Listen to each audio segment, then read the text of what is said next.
Bueno, shalom para todos. Vamos hoy con la siguiente porción de la Torá en el libro de Bamidbar, en Números, llamada la porción Bejalotja, cuando prepares. La porción que vamos a estudiar en el día de hoy comprende Números 8.1 hasta el 12.16. Hoy tenemos una porción de la Torá muy llena de información, de enseñanzas, de mensajes que nos tienen que hacer reflexionar por ser precisamente una porción tan rica, vamos a entrar directamente en el tema, porque estoy segura que al final vamos a tener mucho para reflexionar y hablar. Números 8.1 nos dice la Torá: habló el Eterno a Moisés diciendo, habla a Aarón y dile, cuando enciendas las lámparas, la menorá, las 7 lámparas alumbrarán hacia adelante del candelero.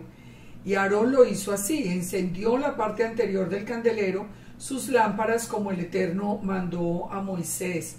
Y esta era la hechura del candelero, de oro labrado a martillo. Desde su pie hasta sus flores era labrado a martillo, conforme al modelo que el Eterno mostró a Moisés.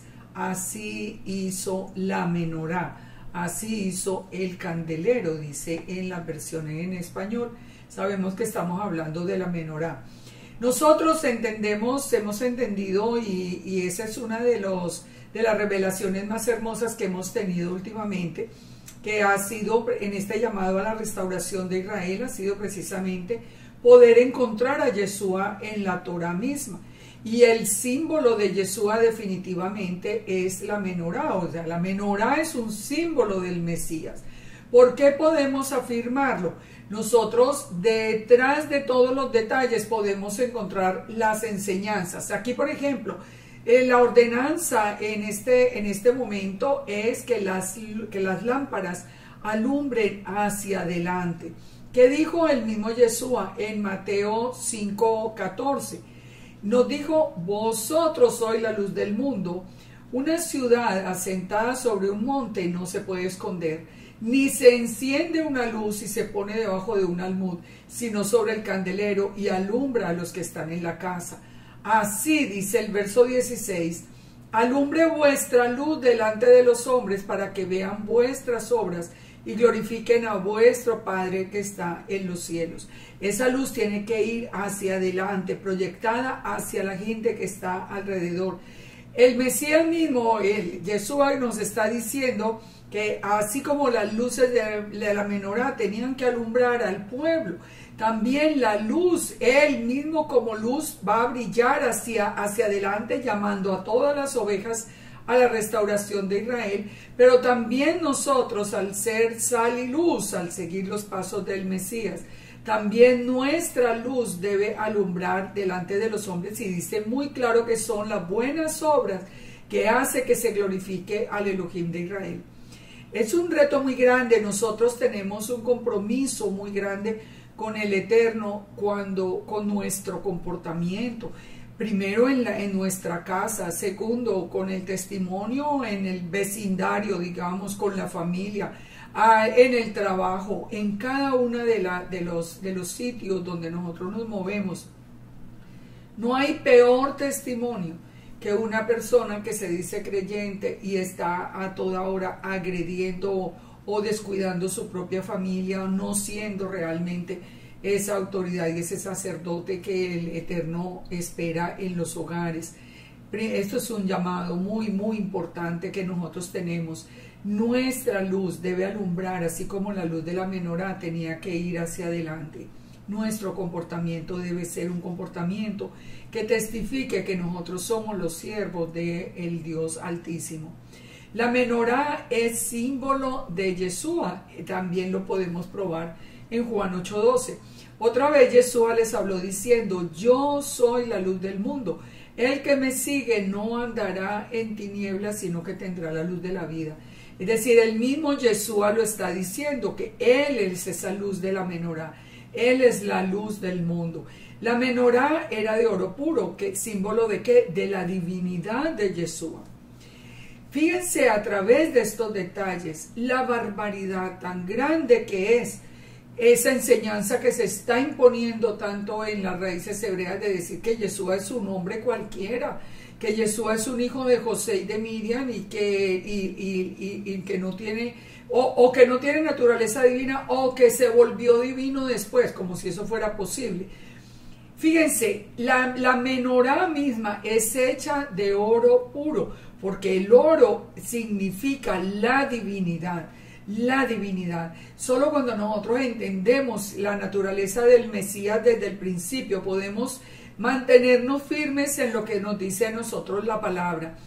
La naturaleza sin pecado de Yeshua nos confirma que su naturaleza es divina. Si él hubiera sido un hombre, hubiera pecado. El mismo Eclesiastés 7, el Eterno nos dice a través de esa porción, nos dice que no hay ni un solo hombre que no haya pecado. Así que nosotros tenemos que poner como orden en la enseñanza y consistencia y contexto dentro de las Escrituras. Ese oro debía ser labrado a martillo, ¿de qué nos está hablando? De la manera como el Mesías murió por nosotros, que fue realmente triturado, digamos, su cuerpo. Así que todo nos está hablando de Yeshua como una representación de la menorá. La menorá, una representación de Yeshua. La menorá tenía que ser encendida con aceite, que es el símbolo del Rúa de santidad derramado sobre Yeshua. Recordemos que sobre Yeshua reposan los 7 espíritus del Eterno. Dice Isaías 11 del 1 al 3. Saldrá una vara del tronco de Isaí y un vástago retoñará de sus raíces, y reposará sobre él el espíritu de Yahweh, el espíritu de sabiduría, de inteligencia, de consejo, de poder, de conocimiento y de temor del Eterno, y le hará entender diligente en el temor de Yahweh. No juzgará según la vista de sus ojos, ni arguirá por lo que oigan sus oídos. Nosotros entendemos bien esta porción cuando creemos, como dice la palabra, que Yeshua es la palabra del Eterno. Él es la palabra, él no hablaba por su propia cuenta, él no iba a juzgar por lo que vieran sus ojos, él era la palabra y todo lo que él hablaba era lo que el Eterno le decía que a él debía hablar. Eso está en sus propias palabras. Ahora, los 7 espíritus del Eterno reposaban sobre Yeshua. Ahora, eso es otra prueba irrefutable de que Yeshua no puede ser un hombre. Ustedes se pueden imaginar un ser humano cualquiera teniendo no solamente los 7 espíritus del Eterno, sino todo el poder del Eterno, como se lo entregó cuando en la visión de Daniel, cuando el Hijo del Hombre recibe todo poder en los cielos y en la tierra. Mire, mis hermanos, yo sí les digo una cosa: nosotros tenemos que reflexionar. Nosotros no podemos seguir aceptando blasfemias y barbaridades como esta sin reflexionar un momento. Es que imaginémonos no más que un hombre, si un hombre en el medio nuestro con exceso de autoridad, como son los dictadores que hoy vemos en muchos de nuestros países, que solamente tienen ese poder simplemente de unas armas, hacen la destrucción que hacen con las personas, con los recursos de los países, con todo. Ustedes se imaginan que un hombre con una naturaleza pecadora como la que tenemos nosotros hubiera podido recibir todo poder y autoridad en los cielos y en la tierra y los 7 espíritus del Eterno. Mire, es que de verdad que da tristeza ver cómo la gente ya no piensa, ya va pasando entero sin sentarse un momento a reflexionar. La menorá parece un árbol. En el Yeshua, que nos dijo que Él es el árbol de vida, Él es la Torah viviente. El árbol arde y no se consume. Ese árbol que nos recuerda el arbusto del monte Sinaí. Y en Juan 8:12, ya vimos, Yeshua lo confirma, Él es la luz del mundo. El que me sigue, dice Yeshua, no andará en tiniebla, sino que tendrá la luz de la vida. En Juan 9:5 lo confirma de nuevo. Entre tanto que estoy en el mundo, luz soy del mundo. En Juan 12:46, yo, la luz, he venido al mundo para que todo aquel que cree en mí no permanezca en tinieblas. Él es la luz del primer día. Él es la luz de que lo primero que vemos en la creación, la luz del primer día. Él es la luz que separa la luz de las tinieblas. Esa luz vino al mundo. Por eso sabemos que es eterno, que es divino. Por eso sabemos que cuando la menorá se enciende y alumbra hacia adelante, lo que nos está hablando proféticamente la palabra es del Mesías, quien confirmaría cada una de las características de la menorá. El llamado entonces a encender el fuego era para los sacerdotes y ese fuego tenía que mantener encendidas las lámparas del altar. Nosotros hoy, digamos que somos un sacerdocio, no somos sacerdotes levitas y los levitas volverán cuando haya templo, pero nosotros somos un sacerdocio también, en el sentido en que nosotros hemos sido llamados a llevar la palabra del Eterno hasta lo último de la tierra, que era la función principal de los sacerdotes. Nosotros estamos llamados a mantener esa luz encendida. Lo triste es que los que somos llamados a mantener la luz encendida de Yeshua, porque a nosotros nos fue revelado, a la casa de Israel nos fue revelado el Mesías. Hoy le están dando la espalda, muchas personas están dándole la espalda a Yeshua y están haciendo que esa luz se apague, que las personas empiecen a seguir simplemente pasos de hombres. Entonces nosotros tenemos que reflexionar en esto y volver a todo el plan del Eterno, a toda la ordenanza del Eterno, porque tenemos que ver la perfección de la palabra. Fíjense esto, los 7 brazos de la menorá no son una coincidencia, 7 es la plenitud, y todo, absolutamente todo el plan del Eterno está basado en esos 7 brazos de la menorá. Son 7 las fiestas ordenadas. ¿Y fiestas ordenadas para qué? Para que las cumpliera Yeshua. Es que las fiestas son para Yeshua, es que Yeshua es el centro de todo. Nosotros tenemos al Eterno, pero el Eterno nos puso su imagen visible a Yeshua como el centro de todo. Nosotros vemos todas las fiestas cumplidas por Él. Cumplió Pesa, cumplió pan sin levadura, cumplió primeros frutos, cumplió la fiesta de Shavuot. Esperamos que va a cumplir la fiesta de Yom Teruah, de Yom Kippur, de Sukkot, las fiestas para el Mesías, los 7, porque Él es esa menorá. Él es esa luz que alumbra al mundo. Cuando ustedes están estudiando, por ejemplo, Apocalipsis, nosotros nos damos cuenta, y allí les muestro en este PowerPoint, les muestro una representación de lo que nosotros encontramos, por ejemplo, en Apocalipsis. 7 cartas, los 7 sellos, las 7 trompetas, los 7 truenos, las 7 copas, los 7 reinos del mal, las 7 aclamaciones de los ángeles. Todo tiene el mismo patrón de Yeshua. Todo absolutamente tiene el patrón de Yeshua. Ustedes quiten a Yeshua y destruyen el edificio completo, porque quitan la piedra angular.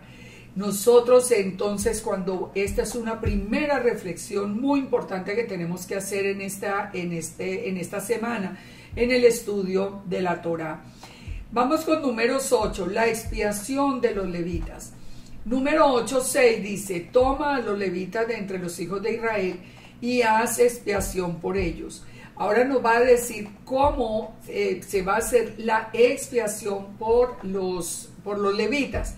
Dice: rocía sobre ellos el agua de la expiación y haz pasar la navaja sobre todo su cuerpo, y lavarán sus vestidos y serán purificados. Luego tomarán un novillo con su ofrenda de flor de harina amasada con aceite, y tomarás otro novillo para expiación, y harás que los levitas se acerquen delante del tabernáculo de reunión, y reunirás a toda la congregación de los hijos de Israel. Esta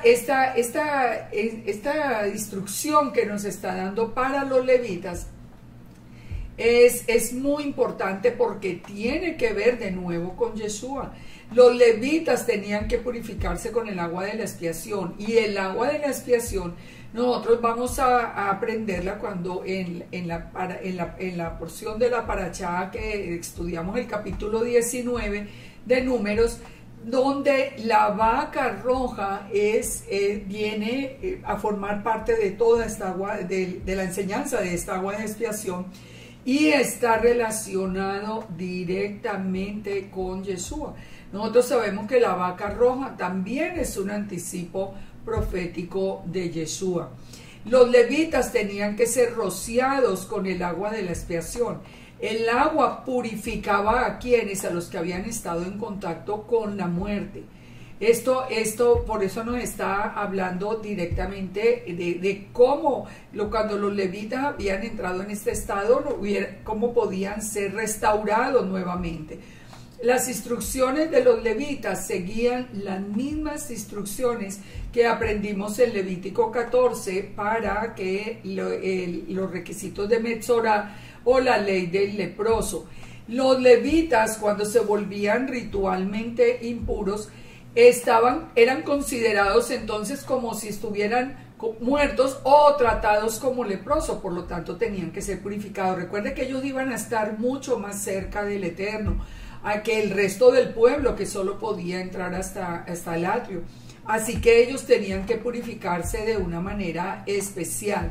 Ahora, fíjese esto, cuando nosotros entendemos que nosotros estábamos muertos en nuestros pecados, muertos sin la Torá, muertos sin nuestra identidad israelita. Nosotros éramos considerados como leprosos, porque la lepra es un símbolo de pecado. Y nosotros pudimos regresar a Israel a través de Yeshua. Es la misma ordenanza ahora para los levitas. Los levitas, digamos que por haber tenido contacto con un muerto o por de alguna manera haberse vuelto ritualmente impuros, que no necesariamente está hablando de pecado propiamente, está hablando de bueno, ya lo vimos en el libro de Levítico, aún frente a derramamientos de semen o ciertas enfermedades que podían aparecer de manera transicional allí. Ellos tenían la necesidad de volver a ser restaurados y siguiendo los mismos pasos que se seguían en el tratamiento de la lepra, pero ahora con el agua de la expiación que venía de la vaca roja. Y la vaca roja es también Yeshua. Así que la instrucción es la misma. La instrucción es la misma para nosotros, porque recordemos que al fin y al cabo Israel en Éxodo 19 fue tratado por el Eterno como un pueblo, como un real sacerdocio, como una nación santa. Nosotros también tenemos que hacer la expiación únicamente a través de Yeshua. Y de esta manera se hacía también con los levitas. En Apocalipsis 1:6 el mismo Yeshua dice que Él nos hizo reyes y sacerdotes para Elohim, para su Padre, y dice: a Él sea la gloria, el imperio por los siglos de los siglos. O sea, Yeshua nos ve a nosotros con esa distinción, digamos, pero eso tiene un trato especial. Nosotros de verdad que tenemos que tomar como más conciencia de cuál es nuestra posición delante del Eterno, de cómo nosotros en cualquier momento cuando cometemos alguna falta, nosotros debemos estar atentos a través de Yeshua, de pedir perdón y restauración para volvernos a presentar delante del Eterno. Yo creo que nosotros hemos perdido muchísimo como ese concepto de la santidad del Eterno, y creo que aprendimos desde o sea, desde siempre, nosotros aprendimos como que no importa, como de que delante del Eterno simplemente llegamos y le pedimos y se acabó, o sea, como que no hay un ritual de transición, no hay un camino que nosotros debamos recorrer para llegar a la presencia del Todopoderoso. Nosotros hemos perdido tanto el temor del Eterno y hemos perdido tanto el respeto por su santidad y por su presencia, que de verdad que yo espero que todas estas palabras de la Torá nos hagan reflexionar, nos hagan pensar por ejemplo, en Ezequiel 36. Fíjense que estos sacerdotes necesitaban el agua de la expiación que venía de la vaca roja, ya sabemos, Yeshua. Y en Ezequiel 36 el mismo Eterno nos está diciendo que para nosotros podernos acercar, Él va a esparcir sobre nosotros agua limpia y nos va a limpiar de todas nuestras inmundicias y de todos nuestros ídolos. Y así nos da un corazón nuevo, un corazón que ame su palabra, un corazón que obedezca, un corazón que de verdad se rinda delante de la majestad de nuestro Elohim. Entonces, fíjense, todo esto es un mensaje que está coordinado.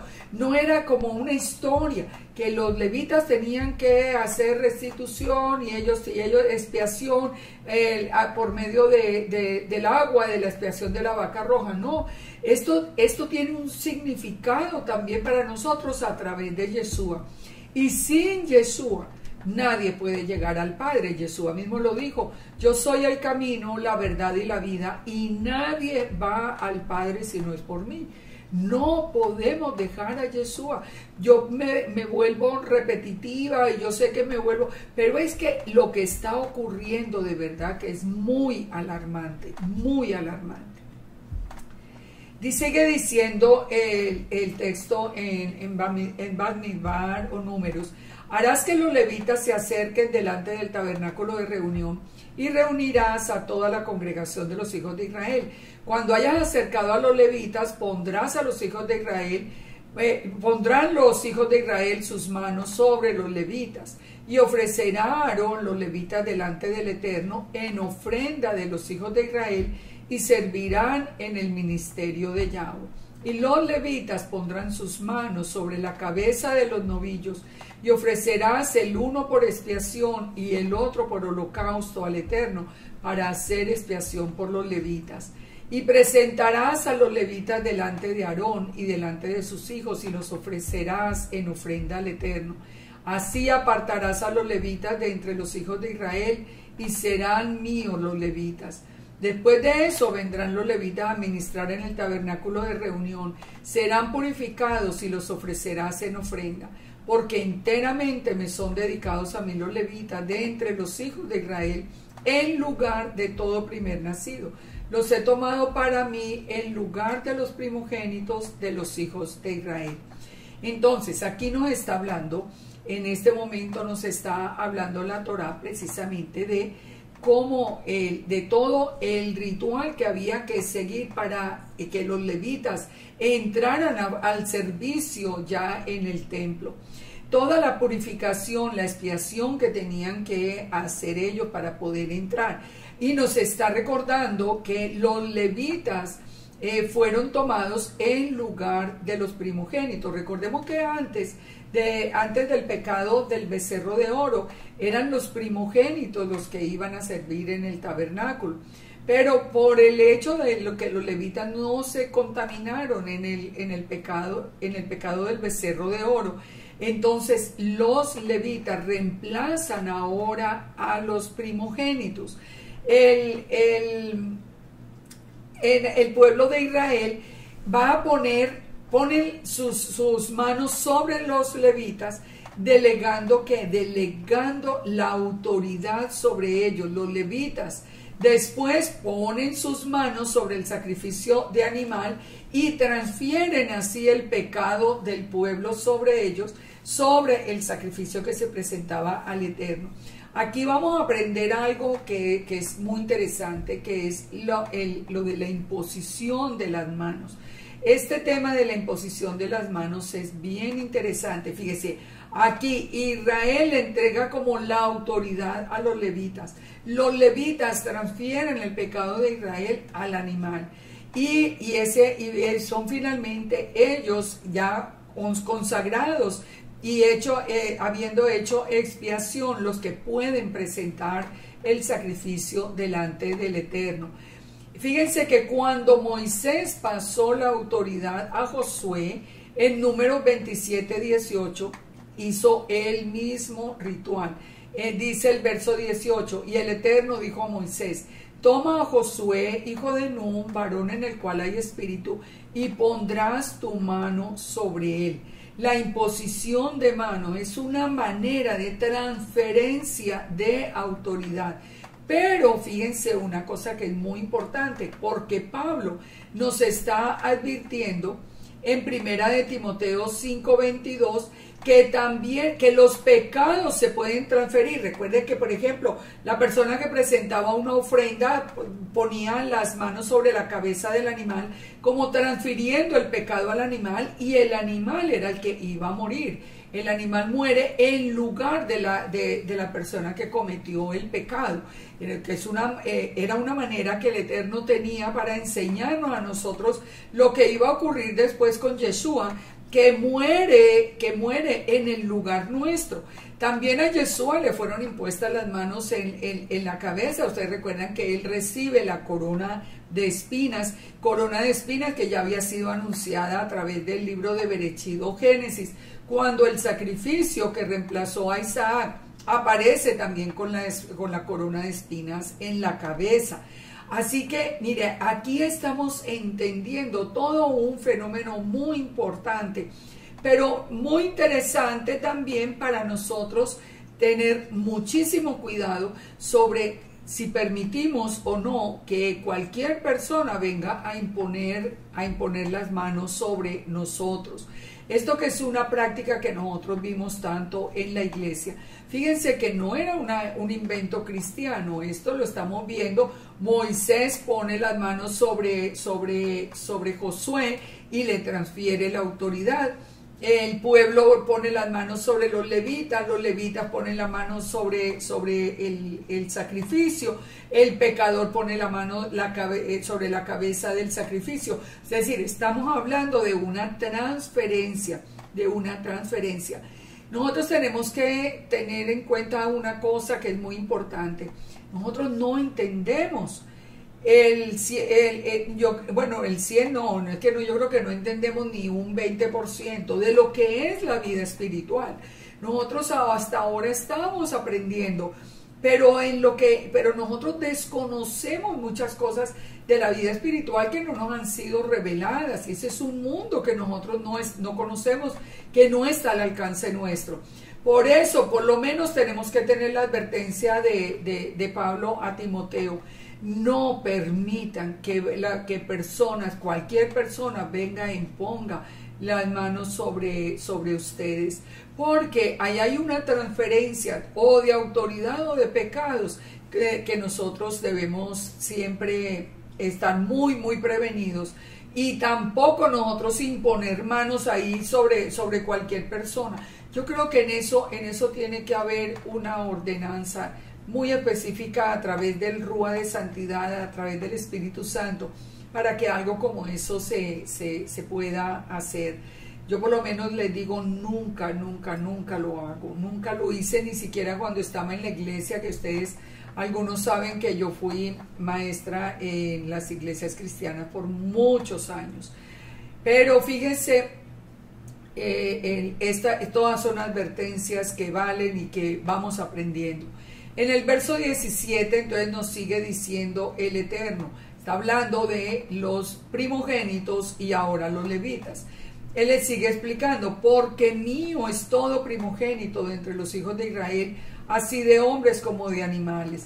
Desde el día que yo hería todo primogénito en la tierra de Egipto, los santifiqué. Aquí ya nos está contando de nuevo con la historia. ¿Cuándo fueron santificados los primogénitos? Cuando en Egipto, recuerden, a través del Pesaj fueron protegidos todos los primogénitos.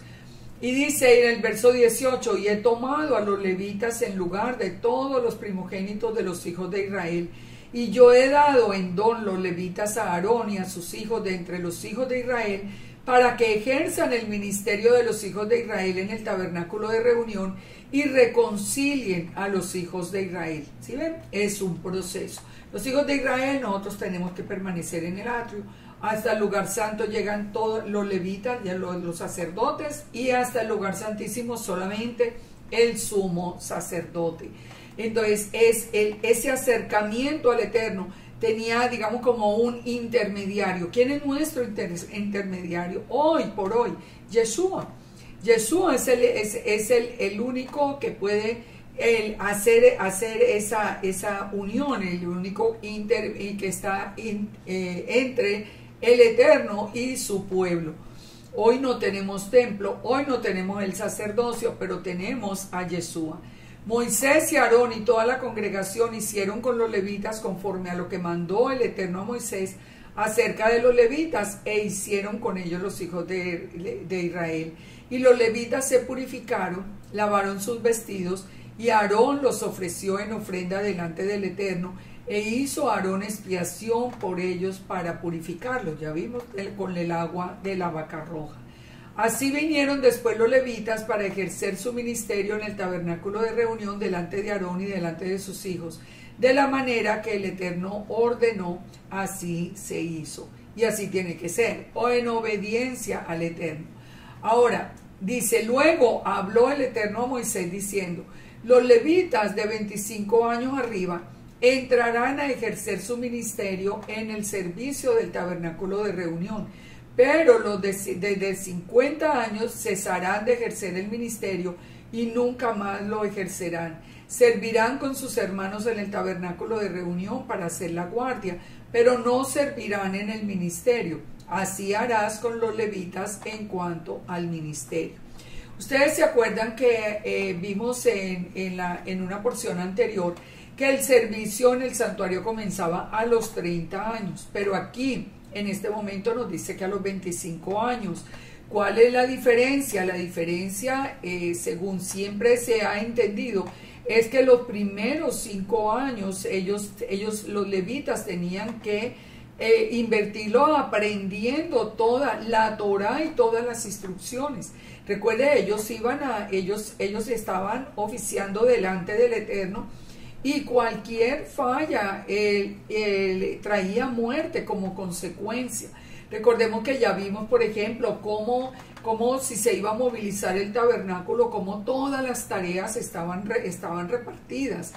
No, era muy importante para ellos aprender cuál era su tarea, cuál era su función y cómo estar siempre en la condición especial en que tenían que presentarse delante del Todopoderoso.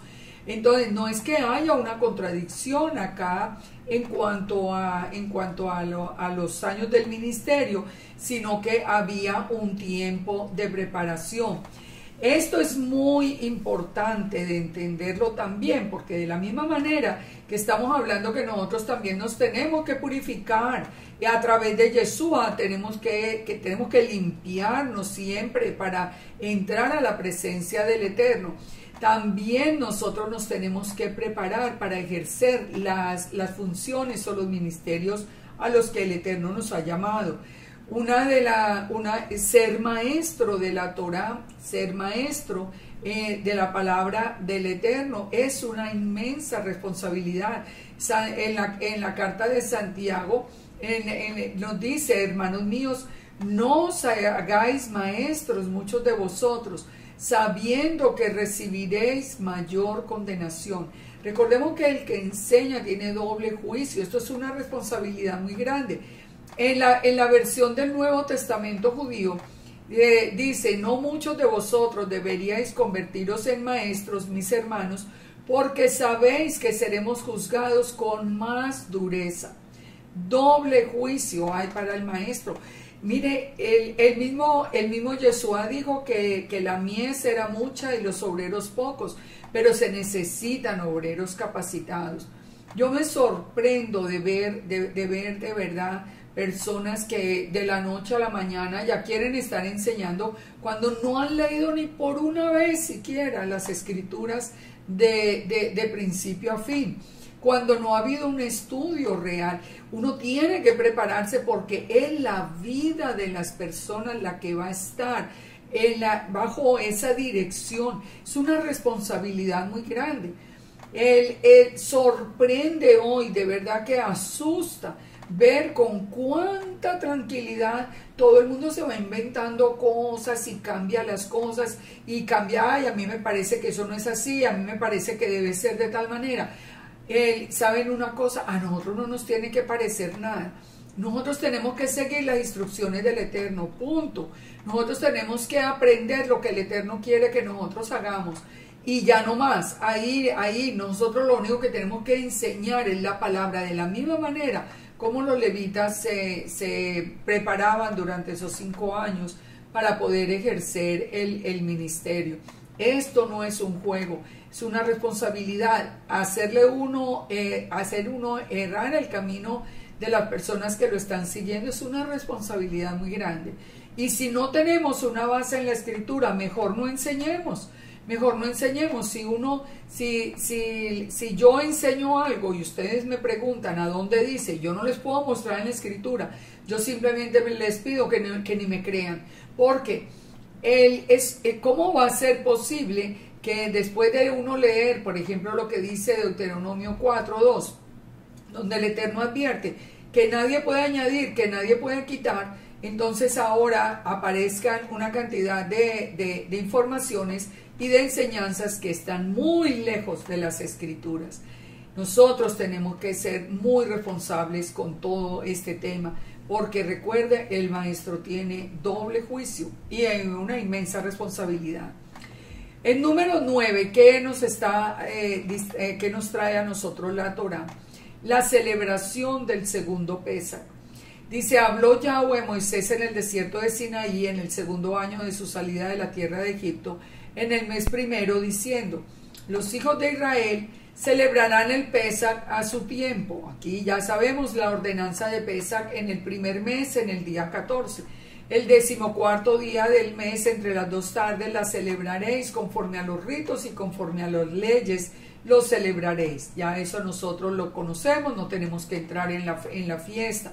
Si usted es una persona nueva, le aconsejo que busque en el muro de YouTube, en mi muro de YouTube, busque la fiesta de Pesaj. Y habló el Eterno a Moisés para que celebrasen el Pesaj. Celebraron pues el Pesaj en el mes primero, a los 14 días del mes, entre las 2 tardes, conforme a todo lo que había sido ordenado por el Eterno. Pero hubo algunos que estaban inmundos a causa de muerto y no pudieron celebrar Pesaj en aquel día. Entonces estas personas que estaban ritualmente impuras, vienen a Moisés y a Aarón en aquel día y le dijeron, nosotros estamos inmundos o impuros a causa de muerto. No podemos ¿por qué seremos impedidos de ofrecer ofrenda al Eterno entre los hijos de Israel? Y Moisés le respondió, espera y oiré lo que ordena el Eterno. Entonces, si alguna persona no está preparado en el día de Pesaj, ¿cuál fue la respuesta del Eterno para esa persona? La respuesta fue, diles, cualquiera de vosotros o de vuestros descendientes, es decir, esta instrucción es también hasta hoy, que estuviera inmundo por causa de muerto o estuviera de viaje lejos. Si una persona está de viaje y no puede celebrar el Pesaj, celebrará el Pesaj a Yahweh en el mes segundo, a los 14 días del mes, entre las 2 tardes la celebrarán, con panes sin levadura y hierbas amargas la comerán. No dejarán del animal sacrificado para la mañana, ni quebrarán hueso de él, conforme a los ritos lo celebrarán. Entonces la instrucción es, ustedes lo harán en el mes segundo, pero en el mismo día y con exactamente las mismas instrucciones del Pesaj. Entonces, es como la alternativa. Recordemos que el mismo Pablo dijo que el que se presenta al Pesaj de manera incorrecta, juicio, bebe y come para sí. Y dice que aún hay muchos que mueren como consecuencia de esto. No es un juego, no es un juego para presentarse a Pesach, tiene que haber toda una preparación. Entonces dice, más el que estuviera limpio y no estuviera de viaje, fíjense esto, si la persona está limpia pero no se presenta al Pesach, dice, esa persona será cortada del pueblo porque no ofreció la ofrenda a tiempo. Ahora, si hay extranjeros o gentiles, dice que van a celebrar el Pesach, lo celebrarán conforme a las leyes. Un mismo rito tendréis los extranjeros y los naturales de la tierra. Aquí vuelve y nos hace el Eterno la misma advertencia que hace siempre. La misma ley es para el natural de Israel que para el extranjero que se anexa a Israel, o para el gentil que es injertado en Israel.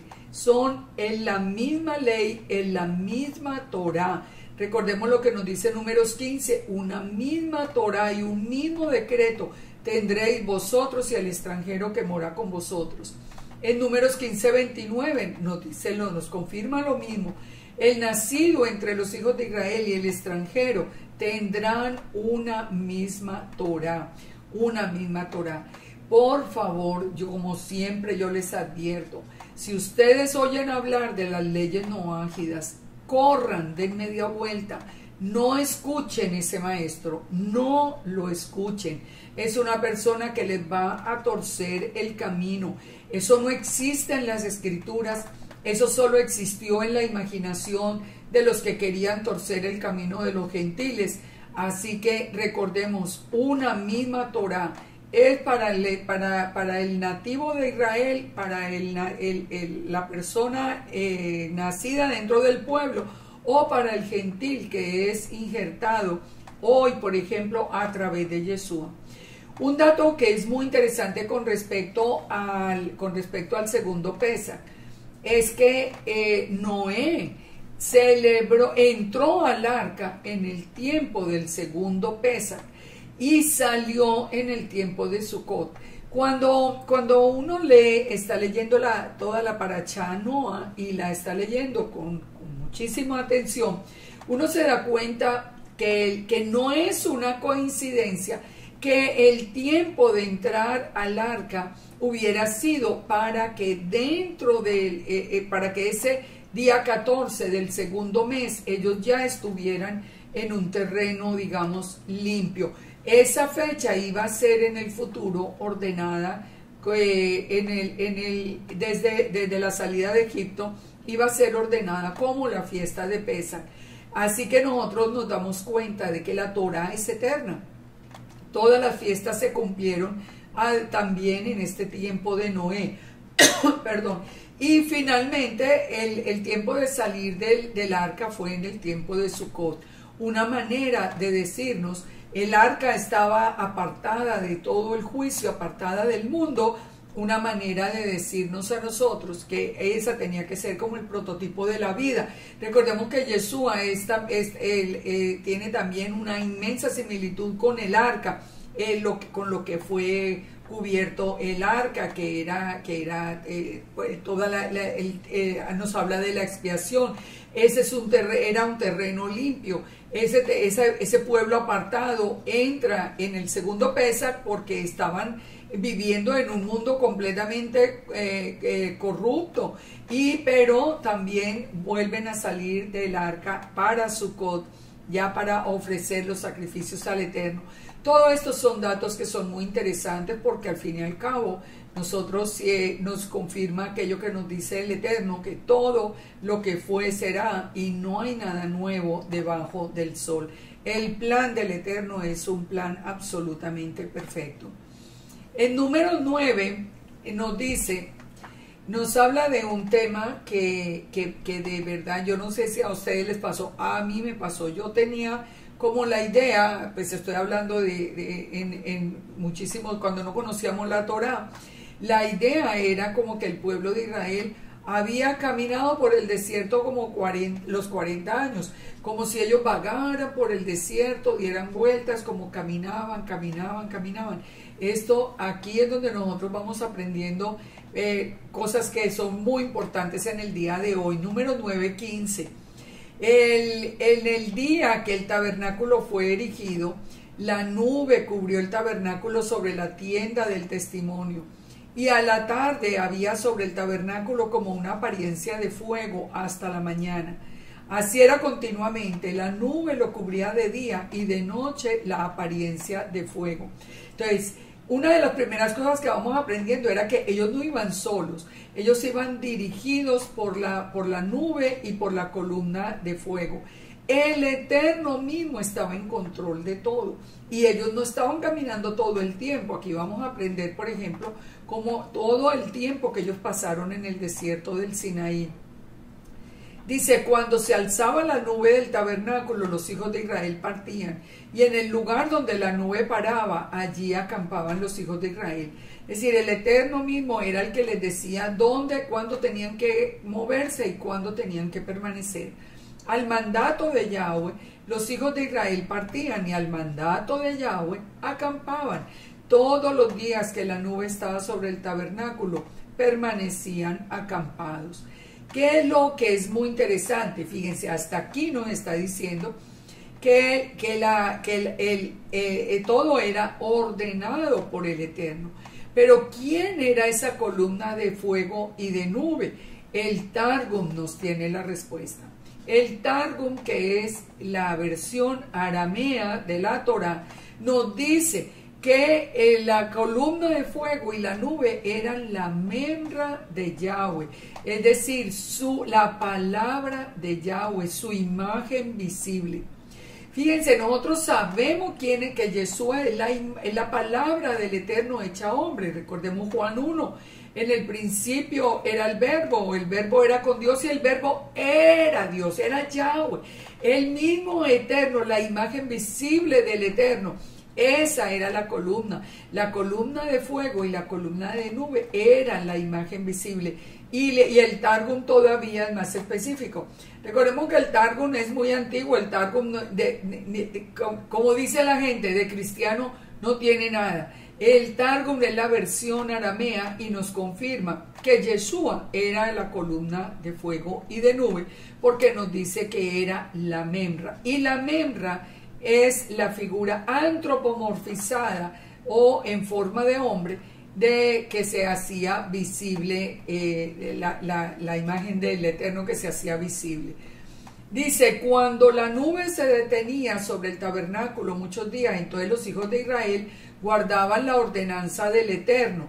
El Targum nos dice que guardaban la ordenanza de la membra y no partían. Entonces todo era guiado por Yeshua. Yeshua guió el primer éxodo. Yeshua está guiando el segundo éxodo, que es el de nosotros. A nosotros nos está sacando de todos los lugares donde estábamos esparcidos, nos está trayendo al desierto. Por eso, de ahí que confirmamos una vez más la importancia de Yeshua y la locura de los que están dejando a Yeshua.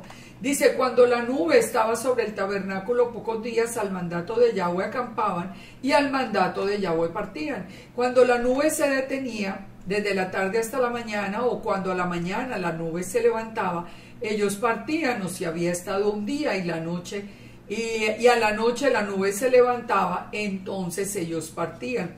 O si 2 días, o un mes, o un año, mientras la nube se detenía sobre el tabernáculo, permaneciendo sobre él, los hijos de Israel seguían acampados y no se movían. Pero cuando ella se alzaba, ellos partían. Al mandato de Yahweh, al mandato de la membra, acampaban, y al mandato de la membra partían, guardando la ordenanza del Eterno, como el Eterno había dicho a Moisés. ¿Sabe que nosotros tenemos que aprender eso? Nosotros tenemos que aprender a movernos cuando la nube se mueva. Nosotros tenemos que aprender a vivir bajo la dirección del Eterno. ¿Cuántos errores hemos cometido? Yo tengo una lista de errores que cometí en mi vida por no esperar la dirección del Eterno. y yo les digo errores que son muy costosos. Nosotros tenemos que saber que el Eterno no se adormece, no se duerme. Él es el que guarda a Israel. Cuando nosotros aprendemos a vivir en sometimiento, en obediencia, a esperar en el Eterno, si algo nos sale, esperar por algo no está saliendo. Si el Eterno nos ordena movernos, bueno, nos vamos a mover ese día. Hoy, por ejemplo, la nube se está moviendo sobre toda la iglesia cristiana, que era donde se había reunido por primera vez todas las ovejas de Israel, que habíamos escuchado la voz de Jesús en aquel tiempo, que lo llamábamos no lo conocíamos sino por su nombre griego, por Jesús, pero allí estábamos todos. Ahora la nube empezó a moverse de regreso hacia la casa del Padre. Este es el tiempo en que pastores, en que líderes, en que todas las ovejas nos tenemos que mover, porque la nube se está moviendo. La nube nos está llamando a que nosotros demos un paso adelante. Estuvo acampado allí sobre todo este rebaño de la casa de Israel por 2000 años, pero como estaba escrito de acuerdo al profeta Oseas, que la casa de Israel resucitaría después de 2 días, pues después de 2000 años, ahora la nube empieza a moverse y nosotros tenemos que ir de regreso otra vez a la casa del Padre a encontrar la Torá, de regreso al monte de Sión, de donde sale la Torá. Así que nosotros aprendamos a seguir los pasos de Yeshua. Él dice en primera de Juan 2:6, el que dice que permanece en Yeshua debe andar como él anduvo. Yeshua guardó la Torá, Yeshua guardó todo en obediencia al Padre, y Yeshua acampa alrededor de los que tememos al Eterno y nos defiende. Él sigue siendo esa nube, Él sigue siendo esa columna de fuego, porque Él acampa a nuestro alrededor, así como acampó en Egipto frente a todas las tribus. Número 10, el capítulo 10 nos habla de algo que también lógicamente tiene que ver con nosotros, las trompetas de plata. En número 10 el Eterno ordena hacer las trompetas. Hazte 2 trompetas de plata, le dijo a Moisés, de obra de martillo las harás, las cuales te servirán para convocar la congregación y para hacer mover los campamentos. Cuando las tocaren, toda la congregación se reunirá ante ti a la puerta del tabernáculo de reunión. Esto es muy importante porque hay que entender la diferencia entre las trompetas de plata y el shofar. Las trompetas de plata tienen la función de llamar los campamentos de Israel. Aquí nosotros estamos entendiendo algo que siempre va a ser importante. ¿Por qué 2 trompetas de plata? Porque si va a mover los campamentos, son 2 campamentos, la casa de Judá y la casa de Israel. No son 2 campamentos que se llaman judíos y gentiles.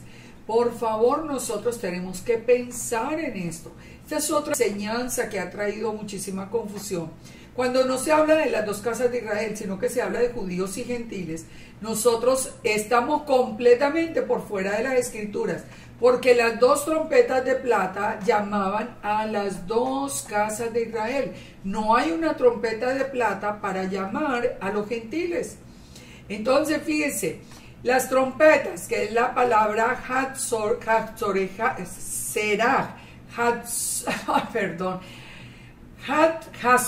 será, es la palabra para las trompetas, y son de plata. ¿Por qué? Porque son el símbolo de redención.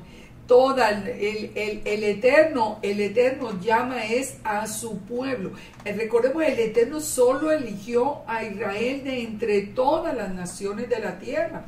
Él eligió a Israel, así que ordena las 2 trompetas de plata, labradas a mano. De nuevo nos está hablando de la naturaleza del Mesías, también de la naturaleza del mismo pueblo de Israel, que tendría que ser digamos que con sacrificio y con oposición y con todo, con trabajo, con dificultad, lograría llegar a la meta, a la tierra prometida. Ahora, son dos trompetas porque son los dos campamentos. Desde que el mismo Jacob proféticamente dividió la familia en dos campamentos, uno liderado por Lea y el otro liderado por Raquel, nosotros nos damos cuenta de todo el plan del Eterno. Las siervas estaban adelante con los hijos, y las siervas, ¿a quién representan? Las siervas representan a todas las naciones que vendrían a ser parte también de Israel. Que recordemos, de tal manera amó Dios al mundo que envió a su Hijo. Él ama al mundo, Él escoge a Israel, pero cualquier persona del mundo, cualquier gentil que quiera venir a ser parte de Israel a través de Yeshua, tiene salvación, y salvación es entrar al pueblo que el Eterno salva. Entonces, aquí el Eterno nos va a dar las instrucciones para que los campamentos se muevan. Nosotros sabemos que todo el movimiento de Israel tiene que ver con Yeshua. Y con Yeshua, la casa de Israel, a nosotros nos fue revelado Yeshua desde el principio. A la casa de Judá le va a ser revelado Yeshua en el tiempo de la restauración de esta casa. Pero de todas maneras, las instrucciones son todas para las dos casas de Israel, las mismas instrucciones, la misma Torá acabamos de ver, las mismas instrucciones, y aquí en las trompetas de plata vemos en qué forma van a llamar a los campamentos. Dice entonces, cuando las tocaren, toda la congregación se reunirá delante del tabernáculo de reunión. Recordemos que en aquel momento estaban todas las 12 tribus. Entonces está diciendo el Eterno, tome las dos trompetas de plata, va a llamar a todo el campamento. Si suenan las dos, todas las tribus tienen que venir, porque están sonando las dos de las dos casas.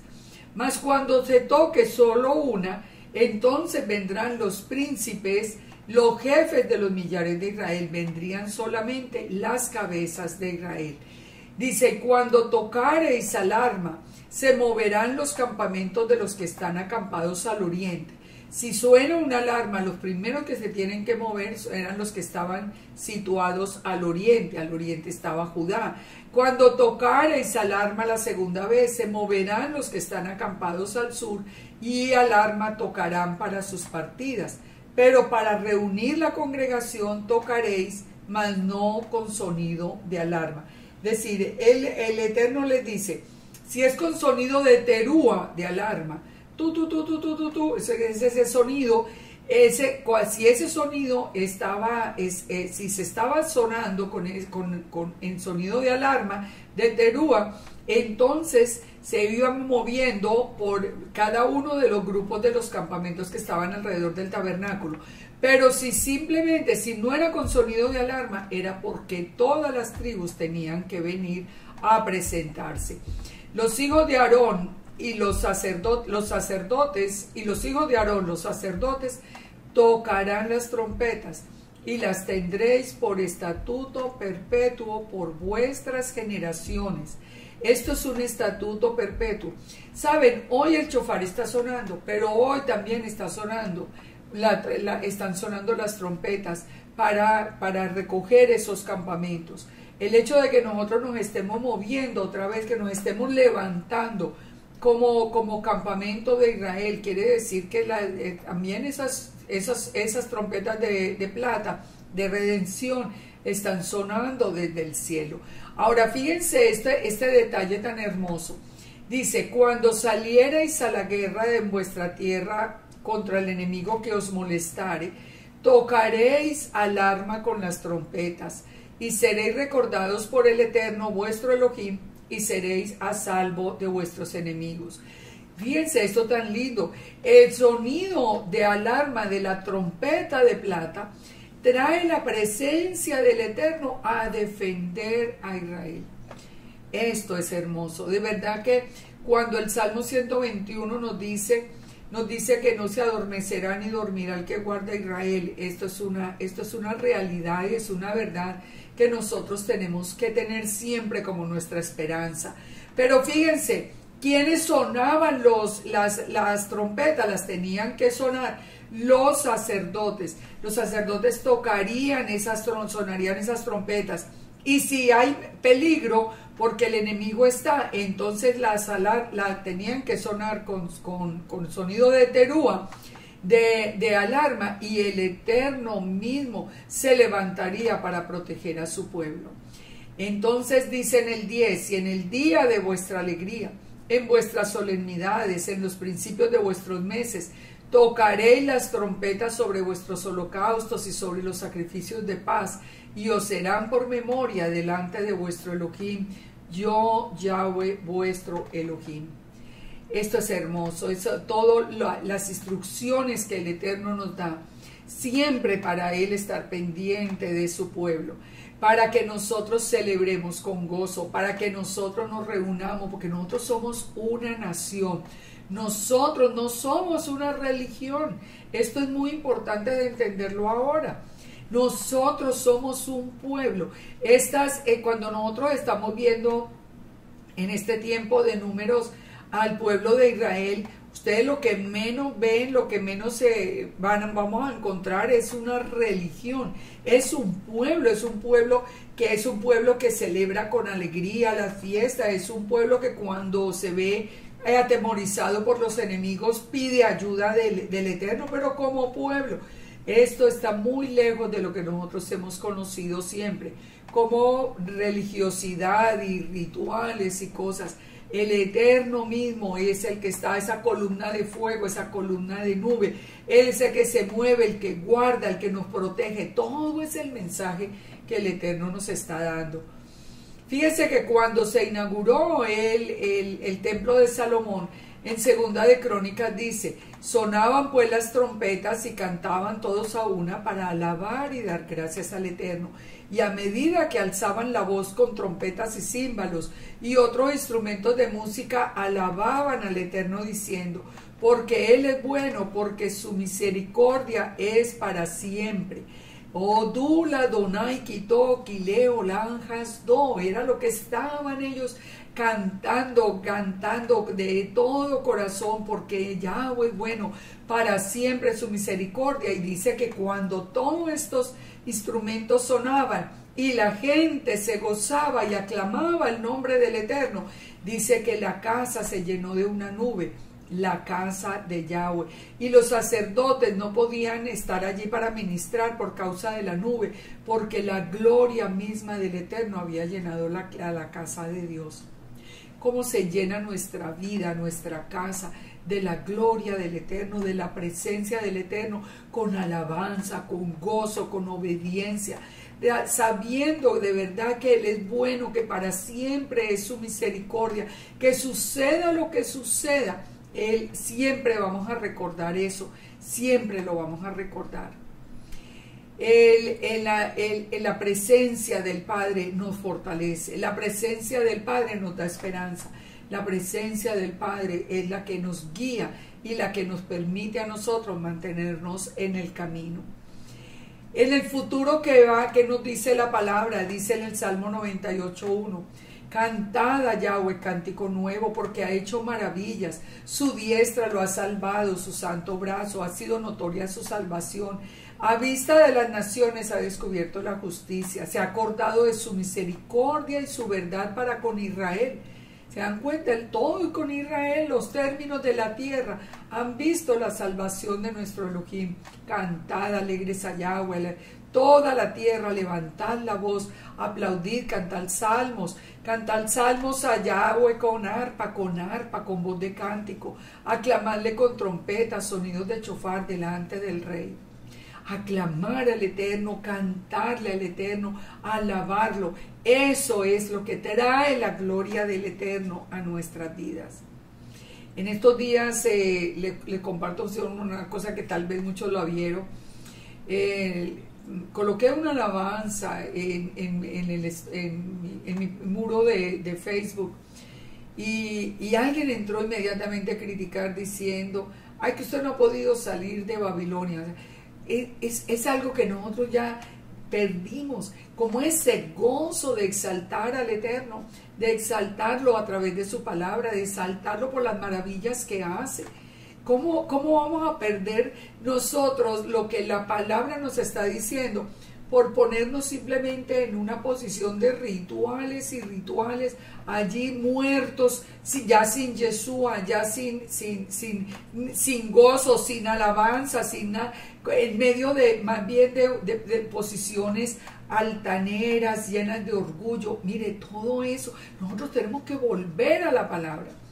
Y con humildad nosotros reconocer que nosotros somos como hierba del campo, que aclamamos la misericordia del Eterno que nos llamó para nosotros pertenecer a ese pueblo que Él salva, a ese pueblo que Él guarda, que Él cuida, al que le provee.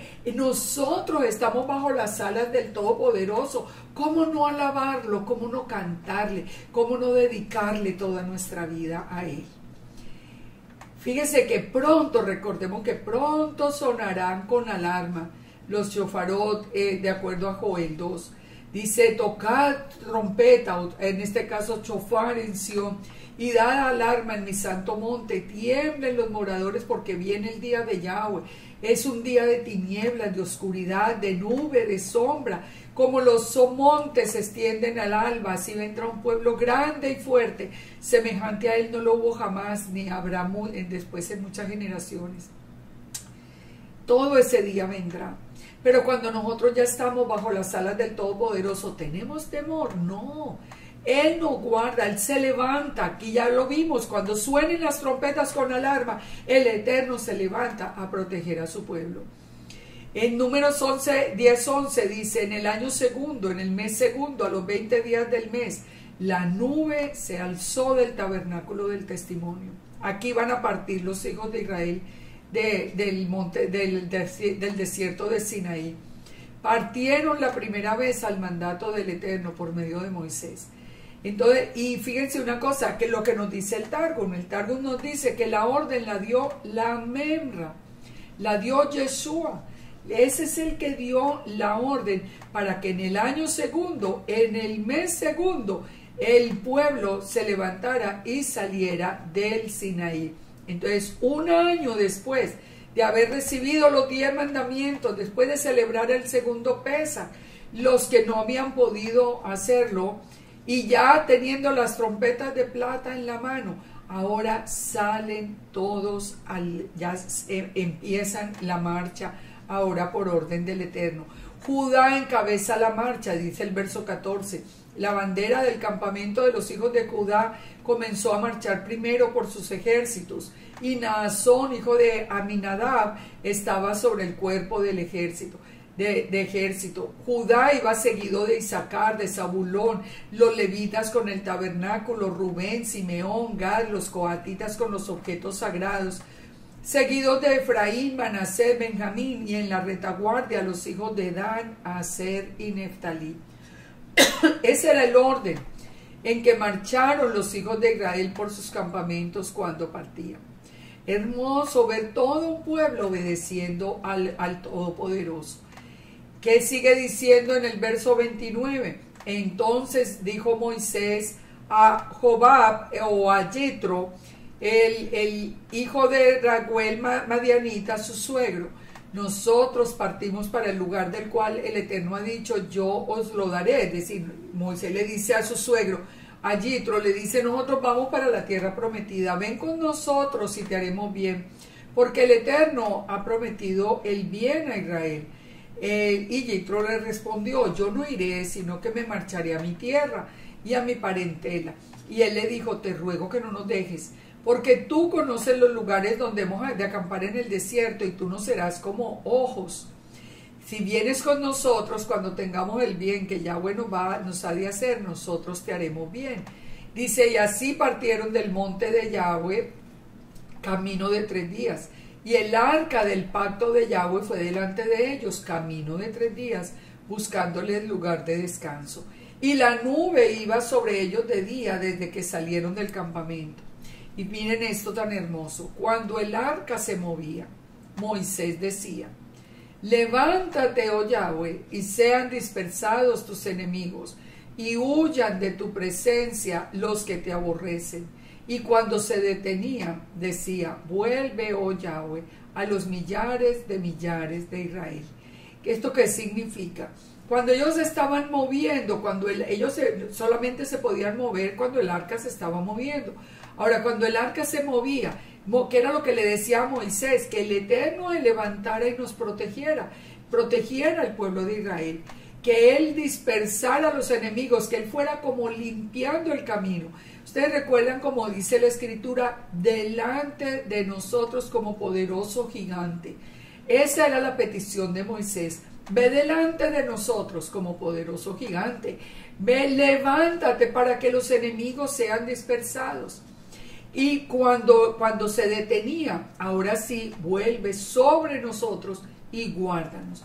Esto tiene que ser la instrucción para nuestras vidas. Esa tiene que ser la instrucción diaria. Nosotros vamos por el camino, el Eterno vaya delante de nosotros siempre. Cuando nosotros reposamos y mientras nosotros reposamos, sean las alas del Todopoderoso las que nos guarden. El arca entonces se movía y Moisés decía estas palabras. Así que todo esto es una enseñanza que nosotros tenemos que ir adoptando en nuestra vida diaria. Recordemos, el ángel de Yahweh acampa alrededor de los que le temen. Nosotros tenemos un solo Elohim, que es Yahweh, un solo pueblo, un solo plan. Todo es perfecto, y nosotros por la misericordia del Eterno hemos llegado a ser parte de ese pueblo apartado y santo. Pero como nosotros somos un pueblo de dura cerviz, viene acá en Números 11 la queja de Israel. Con todas las maravillas que ha visto el pueblo, ya el pueblo pecó, el Eterno tuvo misericordia, volvió a dar las tablas, todo esto ha pasado hasta ahora. Y fíjense lo que va a suceder aquí en Números 11. Aconteció que el pueblo se quejó a oídos de Yahweh, y lo oyó el Eterno, y ardió su ira, y se encendió en ellos fuego de Yahweh, y consumió uno de los extremos del campamento. Fíjense cómo le dolerá al Eterno saber que Él nos guarda, Él nos cuida, Él está pendiente de su pueblo, pero lo primero que hace el pueblo es seguir murmurando. ¿Cuál es el problema? Siempre la murmuración. El pueblo clamó a Moisés y Moisés oró a Yahweh y el fuego se extinguió. Y llamó a aquel lugar Tabera, que significa ardor o fuego, porque el fuego de Yahweh se encendió contra ellos. El Eterno es fuego consumidor. Nosotros tenemos que entender eso. Ahora, ¿cuál es la diferencia entre pedirle algo al Eterno y por qué aquí nos está hablando de que lo que ellos piden sea una queja? ¿Cuál es la diferencia? Mire, nosotros con humildad, reconociendo quiénes somos, nosotros podemos pedir al Eterno algo que nosotros anhelemos, que es la voluntad de Él, si es para beneficio nuestro, Él nos dé algo. Eso es diferente a murmurar o a exigirlo. Fíjense que nosotros como padres, todos los que somos padres, podemos entender esto. No es lo mismo que un hijo nos pida a nosotros algo, a que un hijo nos lo exija, o murmure, o haga toda una pataleta y empiece a golpearse y a todo para que nosotros le demos algo. Hay una gran diferencia cuando ese hijo viene con amor y hace una petición. Esa es la enseñanza que el Eterno nos quiere dar a través de esto. La palabra, cuando Moisés clama al Eterno, es cuando termina el castigo, pero de todas maneras aprendió el pueblo a que no debe estar murmurando de ninguna manera. Vamos a verlo. Dice: la gente extranjera que se mezcló con ellos, que son los egipcios, tuvo un vivo deseo, y los hijos de Israel también volvieron a llorar y dijeron: ay, ¿quién nos diera a comer carne? Nos acordamos del pescado que comíamos en Egipto de balde, de los pepinos, los melones, los puerros, las cebollas y los ajos. se estaban acordando, aquí empieza la queja, ya estaban ellos cansados del maná. Ahora, empiezan a acordarse en Egipto de la carne que comieron, de los melones, de los puerros, pero no se acordaban de la esclavitud, no se acordaban de los golpes, no se acordaban de que ellos clamaron y lloraron delante del Eterno. Tan fácil que es mirar atrás y solamente mirar lo que era bueno, pero no olvidar de dónde nos sacó a nosotros el Eterno. A nosotros el Eterno nos sacó de una inmensa ignorancia. El Eterno nos sacó de muchísimos problemas. A muchas personas las ha sacado del lodo cenagoso, de pronto de drogadicciones, de pronto de alcoholismo, de pronto de problemas bastante serios. O sea, nosotros, aquí el pueblo se estaba acordando. ¿Por qué? Porque el pueblo estaba cansado del maná. Estaba cansado de la provisión del Eterno. Y dice, y era el maná como semilla de culantro, y su color como color de bedelio.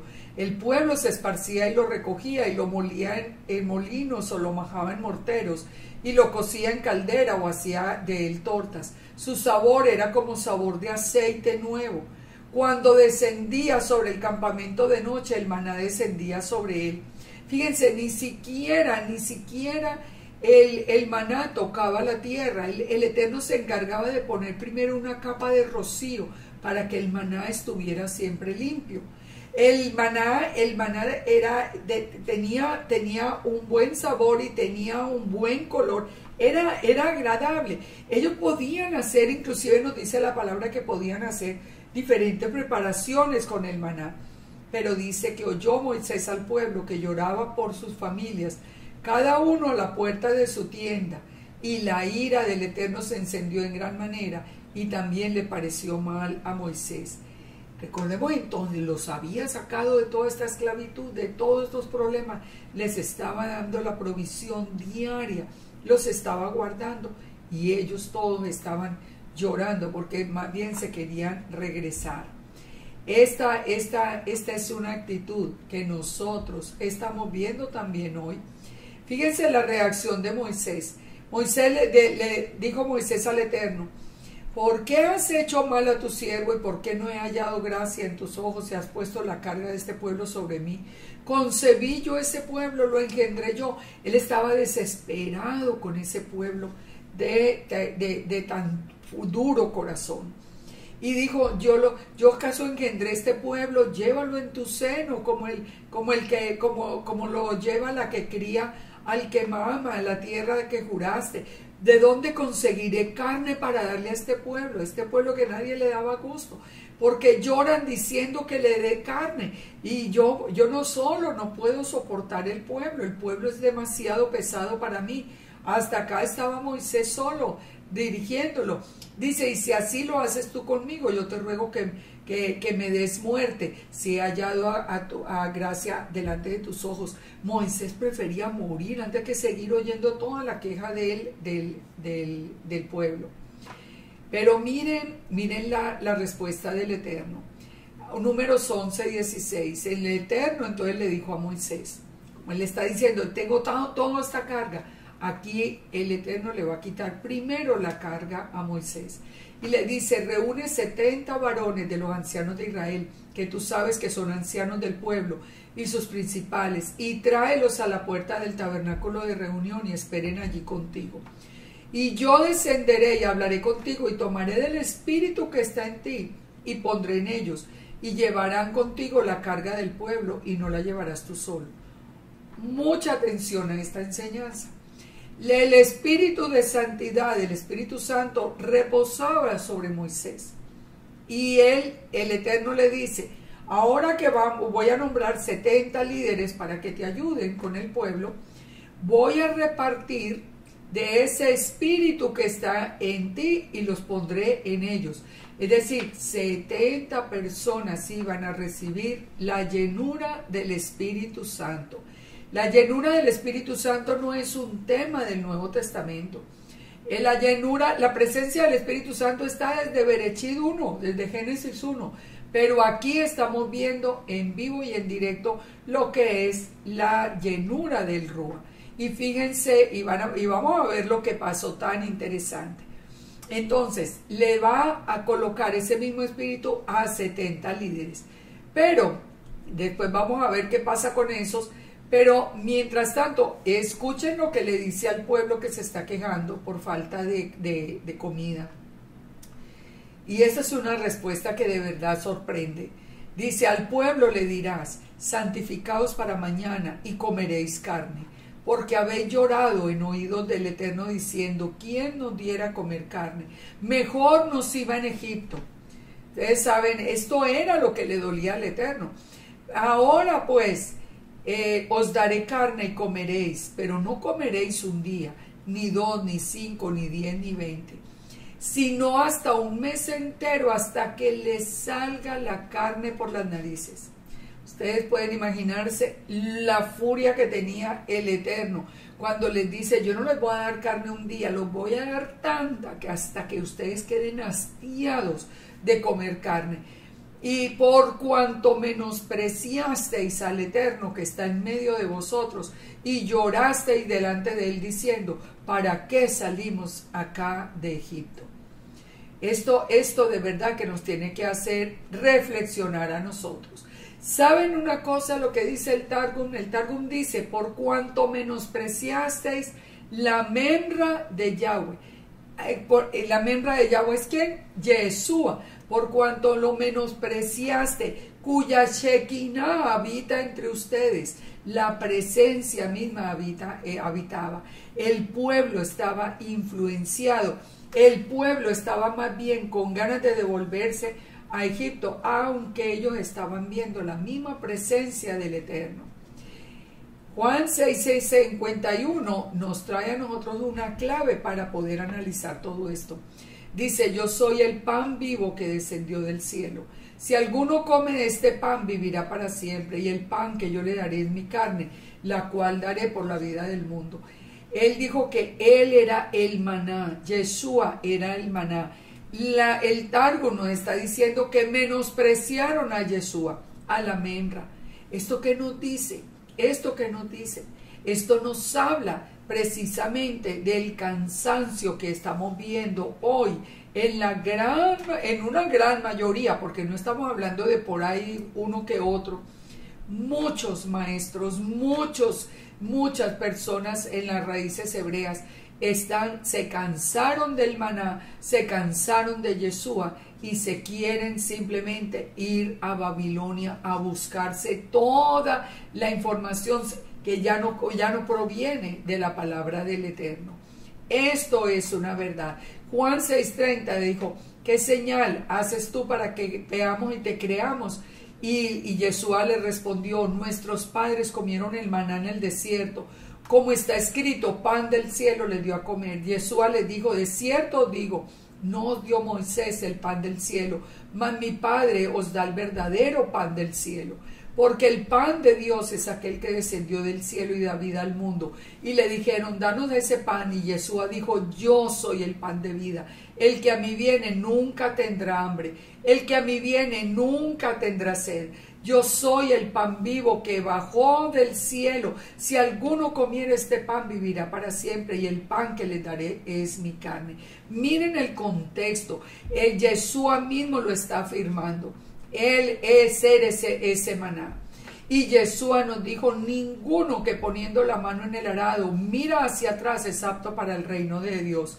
¿Por qué toda esta generación de Egipto no pudo llegar a la tierra prometida? Precisamente porque no hacían otra cosa que mirar hacia Egipto, que estaban hastiados de la provisión y de la presencia del Eterno. Nosotros tenemos que entender algo que es muy importante. Nosotros estamos en la restauración de Israel. La casa de Israel, nosotros todos los de la casa de Israel, que somos todos los que habíamos abandonado, o nuestros antepasados habían abandonado la Torá y habían abandonado la identidad israelita, teníamos una fuerte influencia de Roma. Y en muchas cosas las seguimos teniendo porque todos los días descubrimos más. pero la casa de Judá tiene una gran influencia de Babilonia. Ninguna de las dos casas es una casa que se conserve realmente pura en la palabra. Entonces, ¿qué es lo que nosotros estamos haciendo hoy? Salimos de la influencia de Roma y se cansan del maná, se cansan de la palabra, se cansan de Yeshua y se van a buscar la influencia babilónica en la casa de Judá, que todavía no ha sido restaurada. Nosotros tenemos que entender con muchísimo esto, porque fíjense, nosotros qué influencia teníamos de Roma. Vamos a ver nomás unos ejemplos así muy rápido. Por ejemplo, el cambio del día de reposo para honrar al sol, eso era una influencia de Roma. La Torá considerada como maldición, influencia de Roma. Comida inmunda permitida por un falso análisis, influencia de Roma. Fiestas abolidas y más bien reemplazadas por fiestas paganas, todo eso era la influencia. La idolatría, influencia de Roma. Pero la casa de Judá tiene también muchísima influencia de Babilonia. En Ezequiel 8 y 9 y varios capítulos más adelante también nos habla de que la casa de Judá había colocado dentro del templo imágenes de Tamuz, de Acera, de Moloch, hacían la endecha a Tamuz, todo esto, la adoración al sol, léanlo en Ezequiel 8. Ellos estaban adorando al sol. Aún hoy la casa de Judá conserva el mes de Tamuz exactamente en el mismo mes babilónico, en el mes de verano. Esto no son coincidencias. El día 17 de Tamuz, el día de la endecha a Tamuz, todavía lo está haciendo la casa de Judá. El tener hamsas, ¿le recuerdan esa? La mano, la que se llama también la mano de Miriam. El Hamsa, la gente que sale de la casa de Israel y se viene a tener toda la influencia babilónica de Judá, creer en reencarnaciones, los mandamientos de hombres. Recuerde lo que nos dice Isaías 29, dice que al final la sabiduría de los sabios será destruida, y porque le está diciendo a Israel que es un pueblo que de labios lo honra, pero el corazón está lejos, porque todo lo que siguen son mandamientos de hombres. Nosotros realmente estamos repitiendo el mismo pecado de Israel.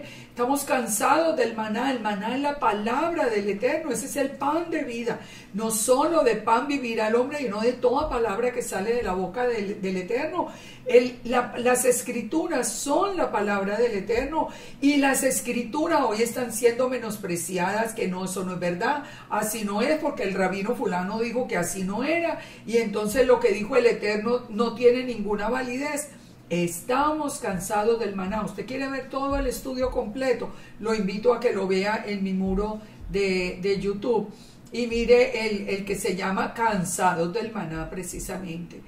Se cansaron de Yeshua, ya despreciado o reducido a un hombre, a un simple hombre, a un rabino, a cualquier cosa. Y todo viene, ¿por qué? Porque ya no se está mirando a la meta, no se está mirando hacia la tierra prometida, sino que se está mirando, ni se está mirando al Eterno, sino que se está mirando a Judá con toda su Babilonia, al Kabbalah, al Talmud, a todo esto que nosotros sabemos que no está conforme a las Escrituras ni a la Torá.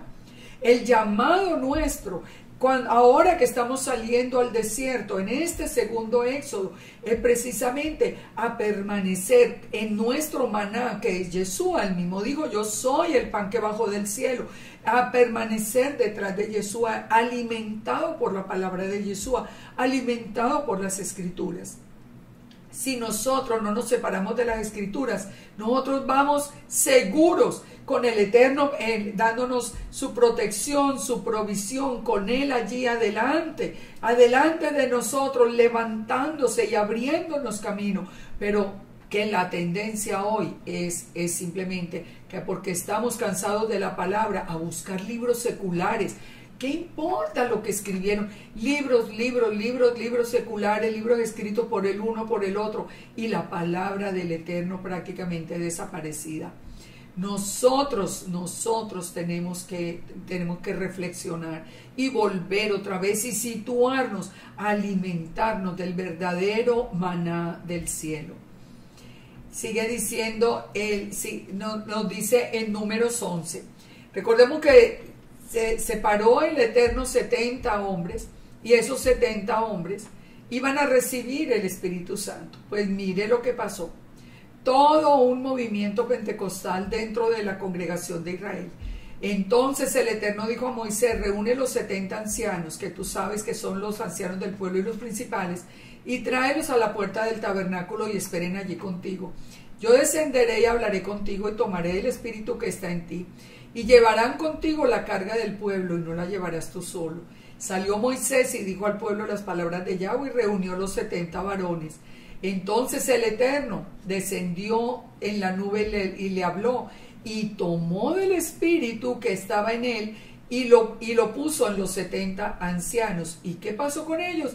Dice que cuando se posó sobre ellos el Espíritu Santo, profetizaron y no cesaron. ¿Qué quiere decir profetizaron? Profetizar es la palabra navá, que es hablar bajo la influencia divina. Ellos empezaron a hablar. Ustedes recuerdan como empezó a hablar Pedro en el Shavuot. Así ellos empezaron a hablar bajo la influencia divina, porque estaban llenos del Espíritu Santo. Eso fue otro Shavuot. Pero saben una cosa, hasta dos que no habían venido al tabernáculo, 2 de los 70 que no alcanzaron a llegar, fueron llenos del Espíritu Santo, aún afuera del campamento. Dice, habían quedado en el campamento 2 varones, llamados uno Eldad y el otro Medad, sobre los cuales reposó el Espíritu. Pero ellos no habían venido todavía al tabernáculo y empezaron a profetizar en el campamento. Ellos fueron llenos. Ustedes se imaginan toda una revolución pentecostal allí. Pero ¿cómo reaccionaron los demás? Bueno, ya sabemos. Lo dijo Josué, hijo de Nun, ayudante de Moisés, dijo: Señor mío, impídelo. El mismo Josué impide que esto suceda. Lo mismo que estamos viendo hoy. Se habla del Espíritu Santo. Uy, no, eso es de cristianos.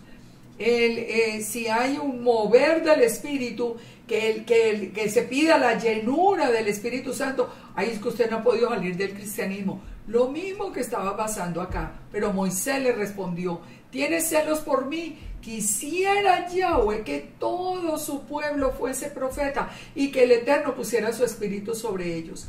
Y yo de verdad, yo digo lo mismo. Ya quisiéramos todos ser llenos del Espíritu Santo, que ya quisiéramos todos estar hablando profecía, estar llamando a todas esas ovejas de regreso a la casa, hablándoles de parte del Eterno. Sin el Espíritu de santidad en nuestras vidas, la Torah carece de sentido. Fíjese, se habla así de que la Torah sin el Espíritu es letra muerta. Y de verdad el Espíritu es el que da vida.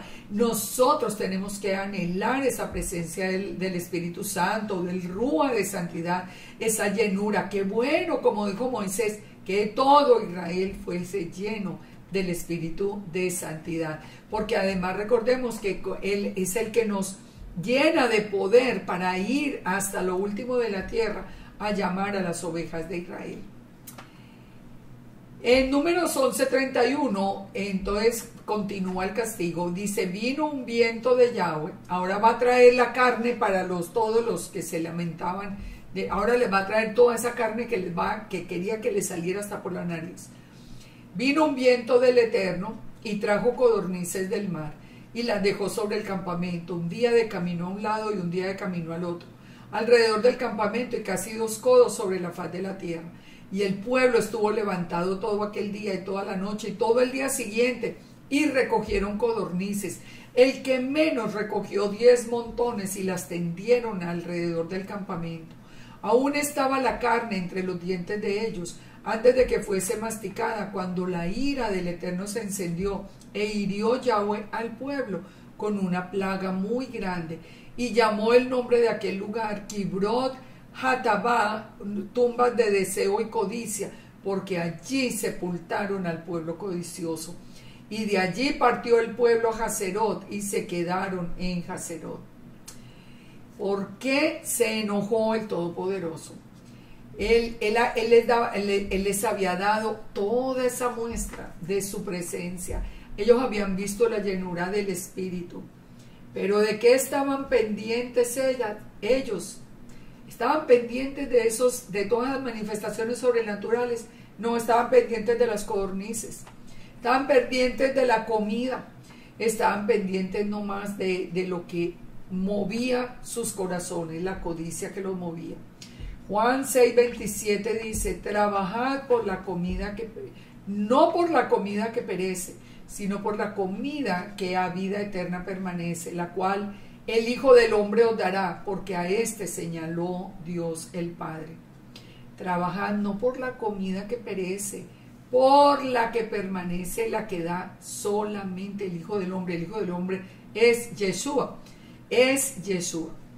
Nosotros no podemos menospreciar, tenemos que aprender de la experiencia de Israel en el desierto. En número 12 todavía hay una lección más dura. No solamente el pueblo murmuró, aquí María y Aarón hablaron contra Moisés a causa de la mujer cusita que había tomado. Y dijeron: solamente por Moisés ha hablado el Eterno, no ha hablado también por nosotros. Aquí ya ellos que también habían recibido palabra, aquí se enfrentan a la autoridad de Moisés. Entonces fíjese, todo esto nos está hablando a nosotros de la problemática que se puede presentar cada día. Aquí ahora la discusión es por la autoridad delegada por el Eterno a Moisés. Ahora en número 12 dice: y aquel varón Moisés era muy manso, más que todos los hombres que había sobre la tierra. Y el Yahweh le dijo a Moisés, a Aarón y a María: salid al tabernáculo de reunión. Ellos salieron los tres. El Eterno descendió en la columna de nube y se puso a la puerta del tabernáculo y llamó a Aarón y a María, y salieron ambos. Y les dijo: oíd mi palabra. Cuando haya entre vosotros profeta de Yahweh, le apareceré en visión, en sueños hablaré con él. No así a mi siervo Moisés, que fiel en mi casa, porque cara a cara hablaré con él, y claramente, y no por figuras, y verá la apariencia de Yahweh, porque pues no tuvisteis temor de hablar contra Moisés. En otras palabras le está diciendo el Eterno: a todos los profetas yo les hablo en sueños o les hablo en visión, pero a Moisés es el único al que le he hablado cara a cara. Dice allí que verá la apariencia del Eterno. ¿Cuál es la apariencia del Eterno? La imagen visible. ¿A quién vio Moisés? Sabemos, a Yeshua. Vio la imagen visible, pero está hablando cara a cara con el Eterno. Solamente el Eterno le dio ese privilegio a Moisés. Dice en Éxodo 33:11, hablaba el Eterno a Moisés cara a cara, como habla cualquiera de su compañero. Y él volvía al campamento. Bueno, eso era un privilegio que tenía Moisés. Pero nosotros tenemos que aprender algo. Nosotros no tenemos que envidiar los privilegios que el Eterno le ha dado a otras personas. A cada uno nos ha dado conforme a la voluntad del Eterno, conforme a su corazón y conforme al corazón a lo que Él alcanza a ver, porque Él conoce todas las cosas de lo que hay en nuestro corazón, conforme a nuestra entrega. El Eterno nos reparte según su voluntad, según su misericordia. Dice en Deuteronomio 34:10 que nunca más se levantó profeta en Israel como Moisés, a quien haya conocido el Eterno cara a cara.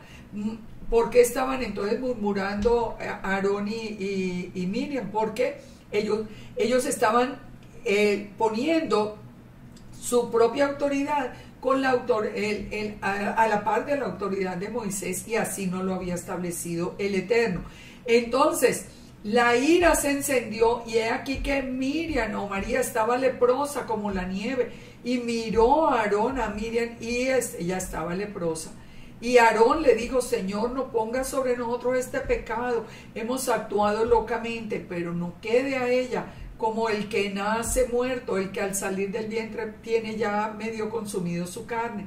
Entonces Moisés clamó y dijo: te ruego que la sanes ahora. Pero el Eterno le dijo: pues si su padre hubiera escupido en su rostro, no se avergonzaría por 7 días. O sea, el Eterno estaba bien ofendido. El Eterno, Él es el que tiene toda la autoridad. Sea echada fuera del campamento 7 días y después volverá a la congregación. Así Miriam fue echada del campamento 7 días y el pueblo no pasó adelante hasta que se reunió con ellos. Partieron entonces y acamparon en el desierto de Parán. Entonces fíjense, la murmuración es pecado. La lepra es una consecuencia del pecado. Cuestionar la voluntad del Todopoderoso trae castigo.